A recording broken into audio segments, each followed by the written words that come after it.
ओम शांति। ओम शांति। ओम शांति। आज की मुरली 13/7/2026 की।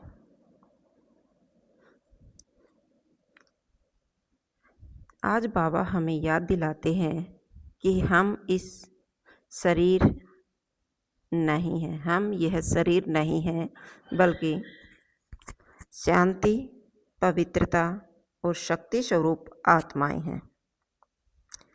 हमारा सच्चा पिता एक परम पिता परमात्मा शिव बाबा ही है। जब हम अपने को आत्मा समझकर बाबा की याद में काम करते हैं, तब मन शांत होता है और पुराने विक्रमों का बोझ हल्का होने लगता है। तो हमें हमेशा परम पिता परमात्मा की याद में ही रहना चाहिए।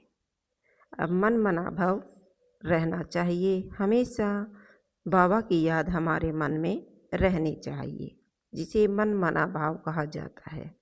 बाबा कहते हैं कि वर्तमान समय सबसे मूल्यवान है, इसलिए हर पल को श्रेष्ठ बनाना है। व्यर्थ विचार, व्यर्थ बोल और व्यर्थ कर्म से हमें बचना है। हर कार्य करने से पहले यह सोचना है कि क्या यह श्रीमत के अनुसार है।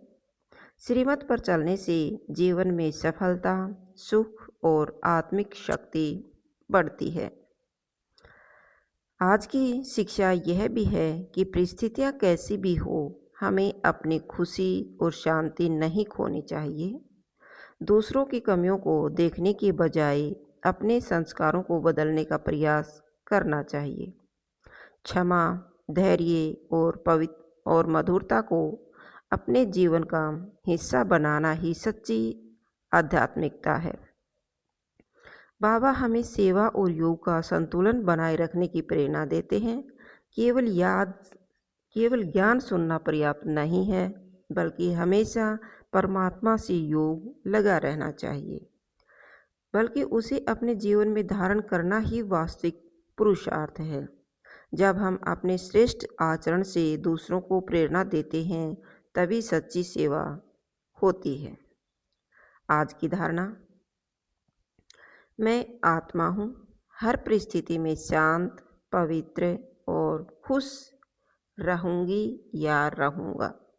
बाबा की याद में रहकर हर कर्म श्रीमत के अनुसार करूँगा या फिर करूँगी। आज का वरदान: सदा स्वयं को आत्मा समझकर बाबा की याद में रहने वाले व्यर्थ से मुक्त और शक्तिशाली